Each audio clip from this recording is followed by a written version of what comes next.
Hello, this is another Nerdy Virgin podcast that I'm attempting to do as a video podcast. And already I feel like I'm failing at it. Like I can feel my neck constricting. Like I have a tremendous amount of podcast shame.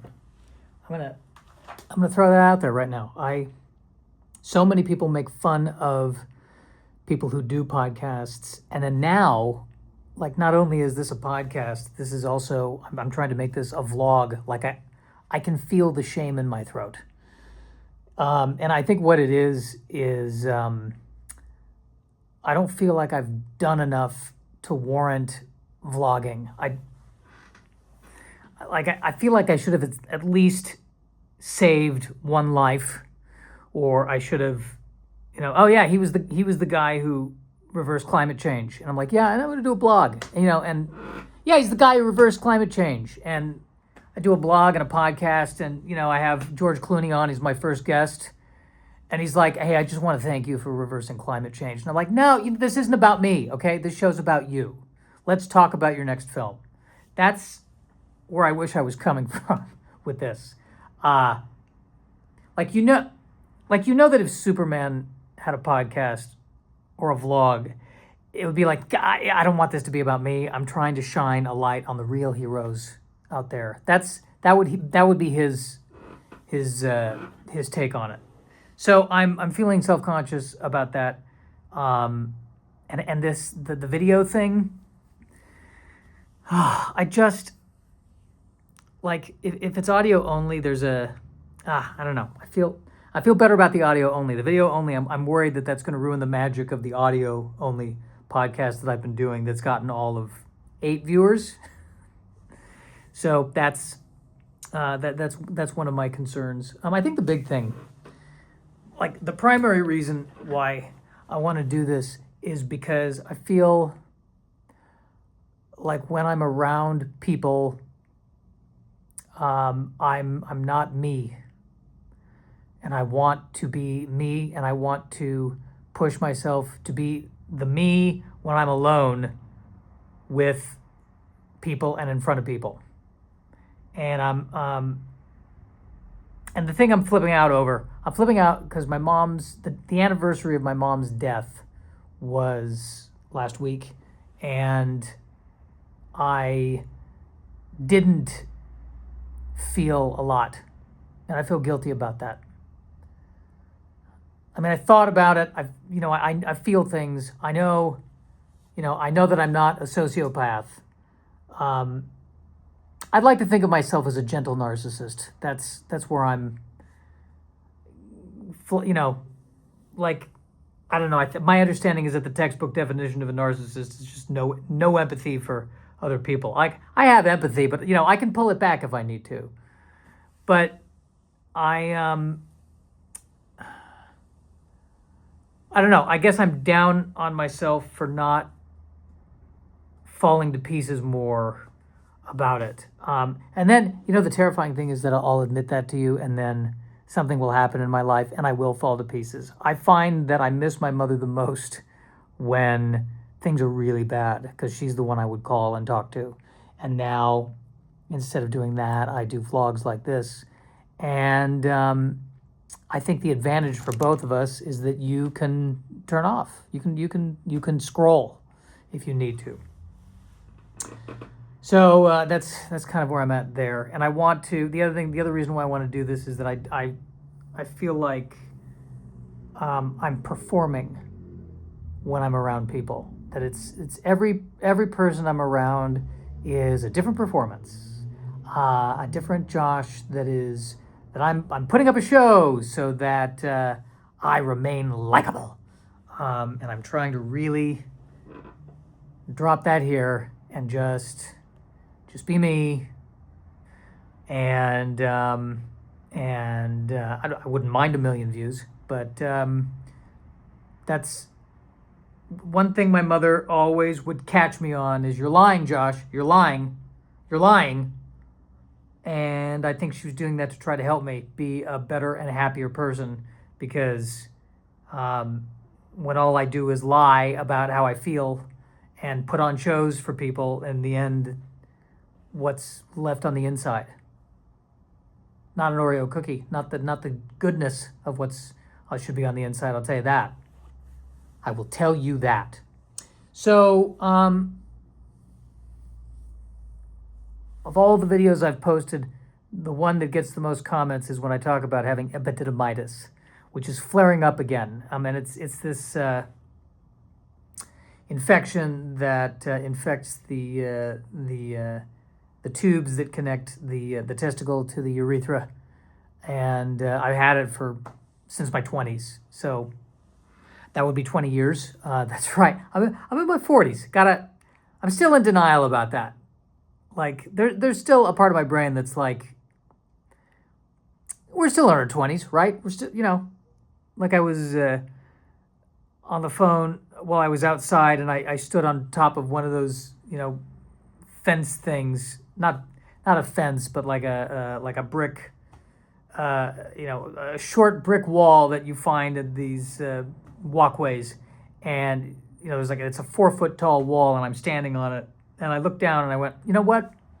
If I fall and break my ankle, we don't bounce back anymore. This is not he's in middle school, he fell. Oh, it's a minor sprain, no big deal. This is 4 weeks of I can't move. So I gingerly got back down onto the ground, and I stopped doing that because I gotta remind myself, 40s, like even this, there's a danger of damaging something even by doing this. But at any rate, the epididymitis is flaring up, and what freaks me out about the epididymitis is that there are symptoms of that are similar to symptoms of things that kill you, or that could kill me, and it translates to me going to the doctor every couple of years and spending money to be told, yeah, try pelvic floor exercises. Pelvic floor exercises, ladies. All right, so we got that. We covered that. I don't want this thing to be more than 10 minutes. This shouldn't be more than 10 minutes. I feel like I'm pushing it now with wherever we're at. And this feels like the 5-minute mark. Correct me if I'm wrong. But I wanted to get through those couple of things. That's where I'm at right now with those things. I like to transition into, maybe we talk about a little bit of nerd news. Do you want to do nerd news? That's the latest segment I call nerd news. If I'm really industrious, maybe I'll put a graphic up. I don't feel like it. But pretend this is the part of the show, if you're watching this, where there'd be a nerd news graphic and there'd be nerd news. So I guess they interviewed Rian Johnson. He's got a new movie coming out, and he's saying that he was going to do a new Star Wars trilogy, and that's dead. And I saw this, and did I love The Last Jedi? No, but I'm a huge Rian Johnson fan. I want to make that clear, okay? I'm a huge Rian Johnson fan. And here's my hot take on Rian Johnson, okay? Are you ready? Are you ready? Are you ready for my hot take on Rian Johnson? Again, more emotional about this than my mother's death. Red flag. I don't want to watch a Star Wars movie made by Rian Johnson. I want to watch a science fiction movie by Rian Johnson that is inspired by Star Wars. Because I feel like of all of the filmmakers out there, Rian Johnson could do the next thing that will be the next Star Wars. Does that make sense? Are you feeling me? It's almost like, it's not that he's too good for Star Wars, but he's such an original voice. And I think that one of the issues I had 2 issues in The Last Jedi, okay? A semi-serious one and a semi-stupid one. The semi-serious one, there was too much of Rian Johnson's essence in it, and it's like too powerful a voice. And I guess when I'm watching a Star Wars movie, I want it to be a little, dare I say, the voice of the director. I want the voice of the director to not overreach the voice of the overall franchise. There you go. Am I saying I'm right? No. but I'm telling you how I feel, all right? I'm telling you how I feel about it. Like, I think of the Harry Potter movies, and the last few Harry Potter movies, it was the same director, and I was watching Harry Potter. I wasn't watching a director's take on Harry Potter, and I appreciate that. That goes unappreciated. Like, I've heard other people talk about, like, in the Marvel movies, oh, well, every Marvel movie is kind of the same, and it's like, yeah, but on some level, isn't that nice? Like, I get how it, after a while, it starts to feel repetitive, but when it all really feels like it's the same universe, and you've got 10 movies, but it's one big movie, that is kind of cool. So that's that. And the other thing about The Last Jedi, I know I'm not the first to talk about this, but there's a scene in the early part of it where there are bombers in space dropping bombs on a ship. You can't drop something in space. That irritated me when I saw it. It irritates me to this day. Dude, listen to me, man. Okay, listen to me. Just all I needed was one line in the movie that just explained they're magnetic. The bombs are magnetic. They're gonna be attracted to the thing. We just got to release them, and they're gonna be attracted to that. That's all I need. Just something. We're using the force. We're using the force to push the bombs towards the ship. We're using the force because that's the magic that's already been established in these films. Not just bombs away and zero gravity. To this day, it grates on me. It grates on me. What can I tell you? It grates on me.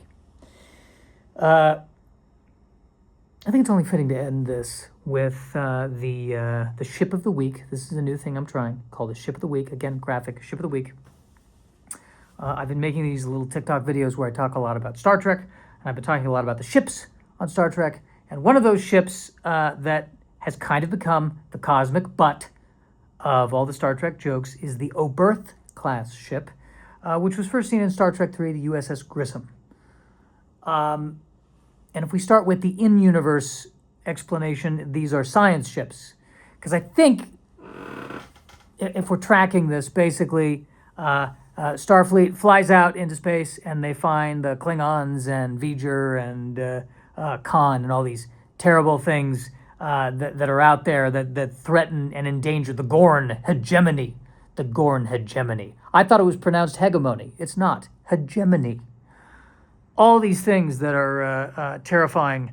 And somewhere in the middle of it, Starfleet was like, yeah, we get that all that terrifying stuff is out there, but, it's fine for us to build just a science ship that has just really no protective capability whatsoever. That's fine. They'll be fine. They're collecting moss. That's all they're doing. What could possibly go wrong? And I